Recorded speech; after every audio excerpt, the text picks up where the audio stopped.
दोस्तों इस वक्त हम मौजूद हैं बुलंदशहर के जहांगीराबाद कस्बे में, जहां एक कल शाम एक मामला हुआ है। एक बिटिया जो लगभग चार साल की थी, उसको एक पड़ोसी उठा ले गया और उसका बलात्कार करके उसकी हत्या कर दी। हम जानते हैं परिजनों से क्या पूरा मामला था और किस तरीके से इस घटना को अंजाम दिया गया, क्या हुआ था। अजी साहब जी, हम तो अंदर को गए थे तो हमने देखा लोंडिया को टॉर्च जला के, तो वो वहीं पड़ी थी बेड के नीचे। जब उसे निकाला तो पूरी नाश हुई थी। उसका रेप कर रखा था, ऐसा बेड पे लेटा हुआ था आराम से। फिर उसमें बजाया तबूरा। फिर वो क्या नाम है, घर वाले भी भाग गए पीछे को। फिर उसे भी क्या नाम है, फिर क्या नाम है, उसे पकड़वा दिया था। क्या नाम है आरोपी का। आरोपी का फहीम। अच्छा, कितनी उम्र होगी उसकी। बहुत ज़्यादा उम्र थी, 3 बच्चों का बाप था वो तो। किस तरीके से वो इस बिटिया को खेलते हुए उठा ले गया था। वो 4:30 बजे ऊपर से सो के आई तो ये बाहर को चली गई।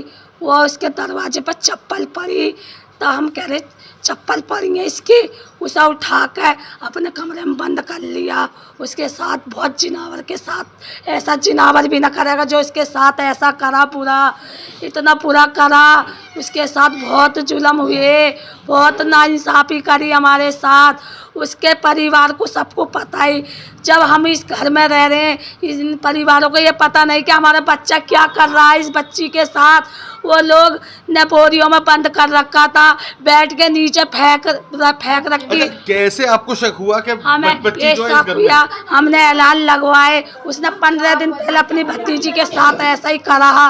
तो इस शक के तौर पे ये कहने लगी तू जब कहीं लौंडिया ना मिलनी, कहीं ना गई, वो मार दी, इस घर में ही मिलेगी लौंडिया। अच्छा, कितने बजे आपकी जो बिटिया थी वो गायब हुई और कितनी देर बाद आपने ढूंढना शुरू करा। वो 6 बजे ढूंढी। 6 बजे ढूंढने लग गए। जब इसकी माँ ने मसाले के चावल बनाए, नो कहा मेरी मुस्कान मसाले के चावल खा लेगी। सारे में ढूंढा, कहीं ना मिला। हम 2 बार मैं पूछने को भी गई कि हमारी बीवी आई यहाँ पर, मना कर दिया नो यहाँ ना आई। फिर हमारी अम्मी भी गई, अम्मी से भी मना कर दिया। फिर ये गई इनसे भी। जब इन्होंने ये सोचा कि ये लोग हमारे घर पर चढ़ाई कर रहे आने लगे, तो इन लोगों ने मेन गेट का ताला लगा दिया। फिर हम ये कहने लगी, जब सारे में ढूंढ आई, ये कहने लगी अच्छा, मदीना वाली। एक मिनट आपको रुको। कैसे आपने उस बच्ची को ढूंढा। मैं असल में ये अपनी भतीजी के साथ 15 दिन पहले भी ये काम कर चुका है। तो वो शक था हमें सिर्फ इस पे, क्योंकि अभी 2-3 दिन पहले ईद वाले दिन मेरी भतीजी का हाथ पकड़ा था उसने। मैंने कहा आज तो हाथ लगा दिया, लड़की को हाथ नहीं लगाना आज के बाद, क्योंकि उसकी जहनियत बहुत ज़्यादा गंदी थी। वो हर किसी लड़की को, लेडीज़ को गंदी निगाहों से देखता था। जब भी कभी बैठता था, यहाँ निक्कर बनियान पहन के बैठा था वो कल भी। तो शाम के टाइम मैंने ये सब कहने लगी लड़की नहीं मिल रही। मैंने कहा हो सकता है एक बार फ़हीम के घर देख लो, वो बदतमीज़ लड़का लगता है मुझे, मेरी जहाँ तक सोच है। मैंने इन लोगों को बताया, इन्होंने मुझ पे विश्वास नहीं करा कि पड़ोस में ऐसा नहीं हो सकता। फिर हमने मस्जिदों में ऐलान लगवाया, फिर ढूंढने भी गए खुद हम। फिर जब सब जगह ढूंढ के आ गए, हम हार कर जब माना, तो फिर मेरे खुद नहीं, मुझे अल्लाह ने पता नहीं किस तरीके से दिमाग में जहनियत डाली कि लड़की इन्होंने मार दी है। फ़हीम ने जिस तरीके से, फ़हीम को 2 बार हमने देखा, उसका निक्कर ब्लड में सन्ना था, उसके बराबर में चादर चली हुई थी। कि कैसी कंडीशन में थी लड़की। कंडीशन में सर ऐसी थी कि मैं आपको बयान नहीं कर सकती। उसकी दोनों टांगें चिरी हुई थी और उसके प्राइवेट पार्ट पे भी काट रखा था। और जो पर्सनल पार्ट होता है और पीछे का जो पार्ट होता है सर, वो एक हो रहा था बाहर से, और मुंह से खून निकल रहा था। चैंटे प्राइवेट पार्ट में चल रहे थे।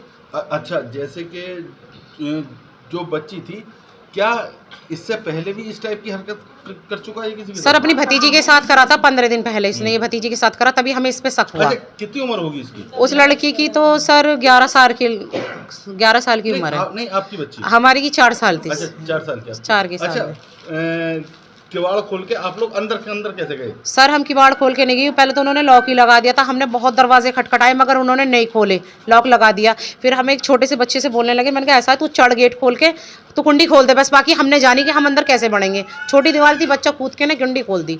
अब इनके बाहर से कुंडी लग रही थी, जो फ़हीम जो आरोपी है उसकी बाहर से कुंडी लग रही थी। फिर हमने कुंडी खोली, उसमें लात मार के गेट खोला, तब देखा तो वो उल्टा पड़ा था। हमने मोबाइल से टॉर्च करके बैठ के नीचे झांके देखा, उधर से तो कुछ नहीं दिखाई दिया। उनने पेटियों के नीचे ढक रखी थी सर। मैंने अंडों की क्रेट थी और मैंने जो मोबाइल चला के देखा उसका मुझे प्राइवेट पार्ट नज़र आया, जिसमें बहुत सारे चैंटे लगे रहे थे सर। वही देख के बस फिर मेरे मुँह से कीक निकल गई। मैंने कहा लड़की मर गई। अच्छा, फिर पुलिस को आपने इतला की होगी? सर हमने नहीं करी, जो पड़ोसी हैं उन्होंने पुलिस को मतलब खबर की थी। अच्छा, जो फहीम है आरोपी वो अब कहाँ है? सर वो अभी तो पुलिस वालों ने ही अरेस्ट कर रखा है। सरकार से आप क्या मांग कर रहे हैं? सर हम मोदी जी से तो यही चाहते हैं कि ऐसे बंदे को फांसी होनी चाहिए, प्लस उनसे ये चाहते हैं कि जैसे योगी जी सबकी घर पे बुलडोजर चला रहे हैं, ऐसे दरिंदों को जीने का इस दुनिया में जीने का कोई हक ही नहीं है, ऐसे हैवानियत करने वालों को। हम तो बस योगी से यही चाहते हैं, योगी जी से बस सिर्फ हमें इंसाफ मिलना चाहिए और इस घर पे बुलडोजर चलनी चाहिए सर, बस हम तो यही चाहते हैं। तो ये है एक माँ और एक बुआ जो अपनी बेटी और भतीजी के लिए न्याय की गुहार लगा रही हैं योगी जी से, मोदी जी से। कह रही हैं जैसे कि जो बदमाशों के घरों पे बुलडोज़र चल रहा है और जैसे उनको सज़ा दी जा रही है, इसी तरह की सज़ा इस आरोपी को भी दे दी जाए। कैमरामैन लकी के साथ विक्रम भटनागर, समाचार 1 बुलंदशहर। आज थाना क्षेत्र जहांगीराबाद में समय लगभग 4 बजे एक 5 वर्षीय बच्ची जो है अपने घर के बाहर खेल रही थी। 2-3 घंटे बाद जब वो अपने घर नहीं पहुंची तो उसके माँ बाप ने उसकी खोजबीन शुरू करी। उसको ढूंढते ढूंढते वे अपने ही पड़ोसी के घर पहुंचे जो एक नशेड़ी किस्म का व्यक्ति था। वहाँ पे उन्होंने देखा कि उनकी बच्ची अमृत अवस्था में पड़ी हुई है और वह व्यक्ति भी नशे की हालत में बेहोश था। लोगों ने आक्रोश में आकर उसके साथ थोड़ी मार पिटाई भी करी है तथा उस व्यक्ति को पुलिस के द्वारा हिरासत में ले लिया गया है और सुसंगत धाराओं में मुकदमा पंजीकृत करके आगे की कार्रवाई की जा रही है। हमारे द्वारा तकनीकी साक्ष्य को एकत्रित कर तथा प्रभावी पैरवी करके इस अभियुक्त को कठोर से कठोर सजा दिलवाई जाएगी।